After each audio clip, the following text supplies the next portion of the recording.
Ladies and gentlemen, we are just 2 weekends away from not having an 8-game day weekend of rugby league. Enter the sad phase, but we are so close to finals football. There is still one team in the bottom 8, the Green Machine, that could potentially get into the top 8.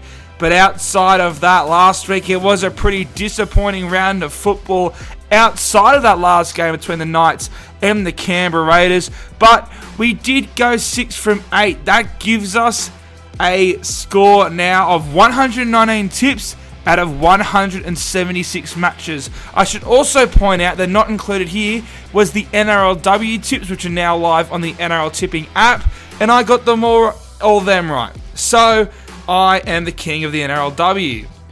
That did not sound good, but we are now still in the 67%, but we need to get up there. So if we want to finish the season over 70, then we're going to need to end the season with a few perfect rounds and maybe just tip the perfect finals bracket. But guys, smash that like button if you do enjoy the tipping video. Comment your tips down below and your thoughts on my tips if you hate them or you love them. And subscribe if you have not already. We're going to try and hit 4K subs by the end of the season. And by that, I do mean grand final. If we can do that, who knows? Maybe I'll finally do a cheeky giveaway, because unfortunately, we've never hit a goal on time. So let's try and do it. It's a massive goal, hence why I'm chucking out a mad giveaway. Because if we do it, it'd be mad. But let's get straight into the tipping. And last night's Thursday night game was the match of the round. This one, I'm not tipping it to be, but I wouldn't be surprised if it was. The Broncos going up against the Eels at Suncorp Stadium. Broncos in desperate need. If they can just win one of their last 2 games, then they could potentially lock in finals footy, because their for and against is a lot better than the Raiders. The Eels, on the other hand, well, they're already pretty much cemented, but I think if they win, then they just get locked in and they can keep in a sniff of that top 4. So it's a pretty big game. The last time these two sides played, Broncos did pump them. The Eels do sit behind 1 win, and the Storm got to play the Roosters, but we'll get to that match in a minute. Look, this is a very difficult game to pick, as are all Parramatta games, but I just think that the Parramatta Eels do what they do best as inconsistent sides. They're going to want revenge on the Broncos, and they will be able to go up to Suncorp and ambush them. We know the Eels have a pretty good record over the past few years against the Broncos.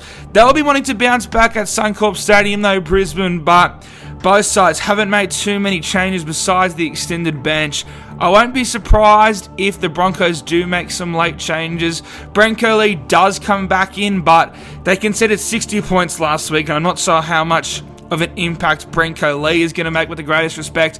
Broncos still waiting for Paddy Carrigan to return, but I'm going to tip the Eels. I'll tip them 1-12, but I'm not going to be shocked if the Broncos end up not only beating the Eels, but pumping them, because Parramatta games are just so hard to tip.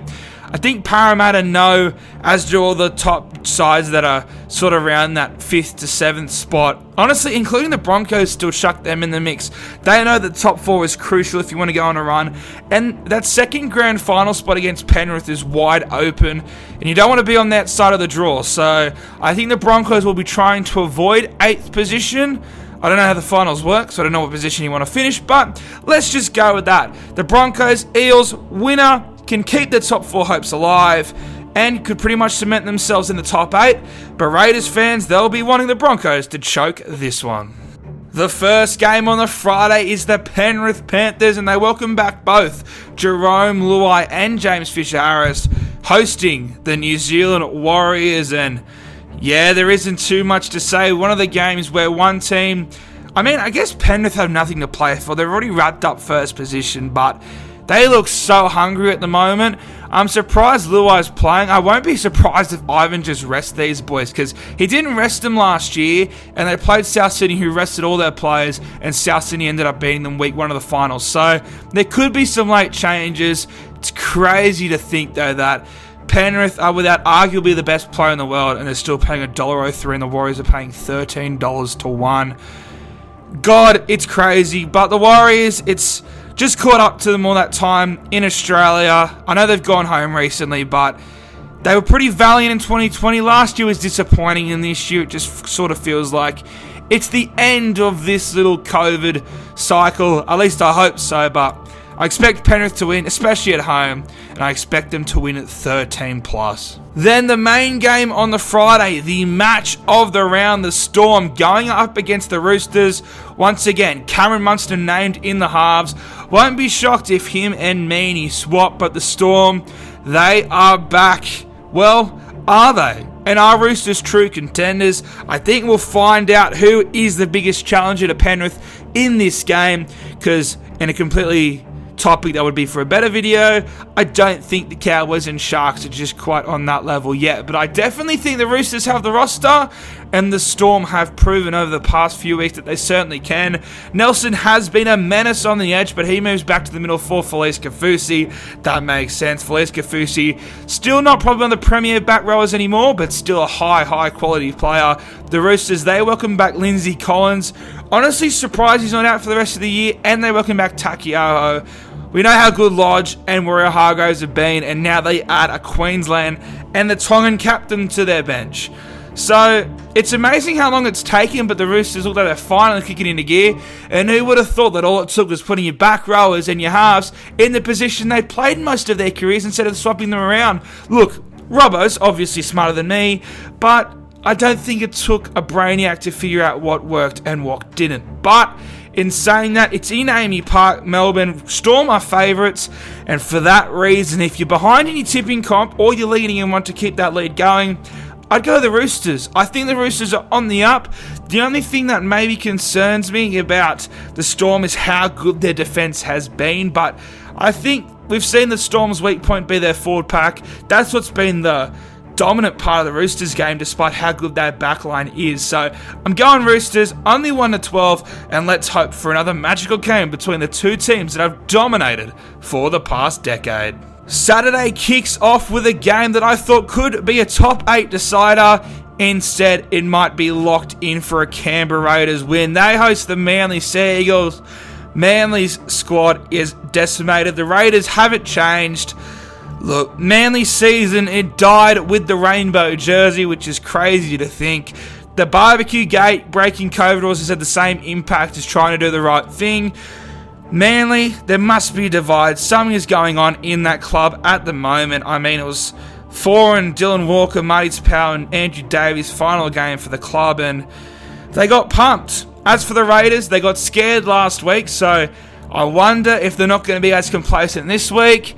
The Raiders are the sort of team that could very well lose this game, but Manly are just in all sorts, not only on the field, but as a club at the moment. So I'm going to go Raiders, and I think that they'll be wanting to put a better for and against on the ladder, so I'll go the Raiders, 13+. The middle game on the Saturday, Cronulla hosting the Bulldogs.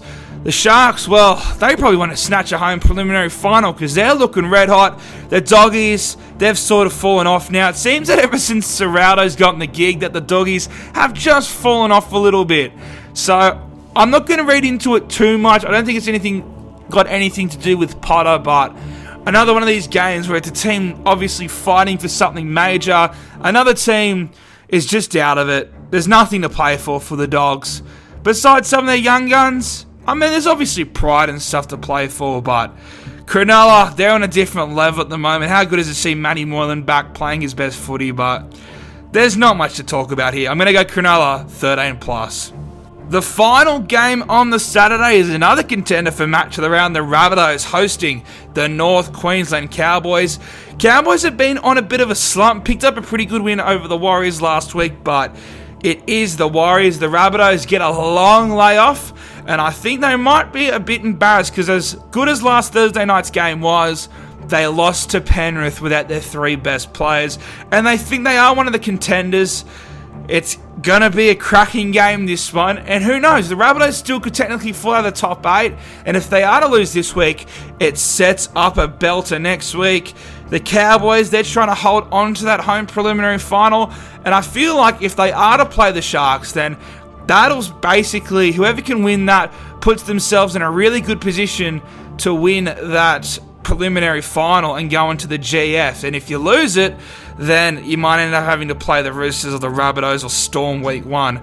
And nobody wants that, or even the Eels. So It's important the Cowboys and the Sharks for them to try and get that second spot.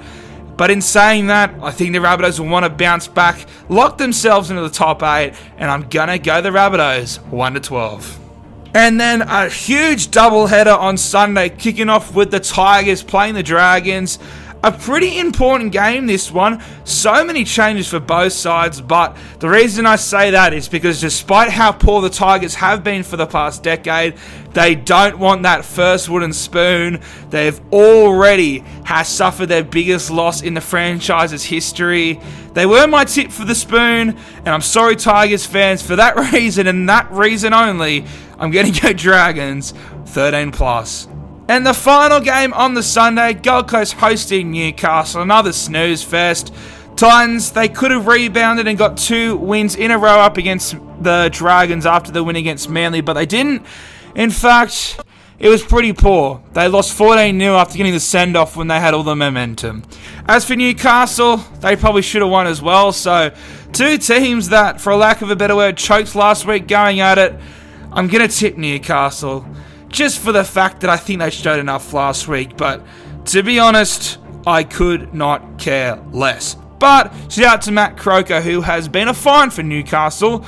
And you know, if I'm the Storm who need a back rower, Croker, bruh, come over. So there are all the games broken down in the quickest way possible for you, because I know what you're here for. You're just here to see if I think your team's going to win, and if not, you're going to berate me in the comments section. So here are the tips. We're going to go Eels 1-12, Penrith 13+, Roosters 1-12. In the NRLW, I'm actually going to tip the Broncos to get revenge on the Roosters from last year.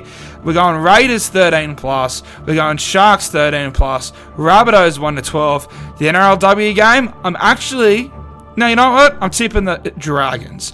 And then the Sunday game, we're going Dragons 13+ and Newcastle 1-12. The final NRLW game, I'm going Knights to claim back-to-back wins. There are all your tips for round 24 of the NRL, round 2 of the NRLW. Smash that like button if you enjoyed, guys. Leave your tips and your thoughts about my tips in that comment section, and subscribe if you haven't already.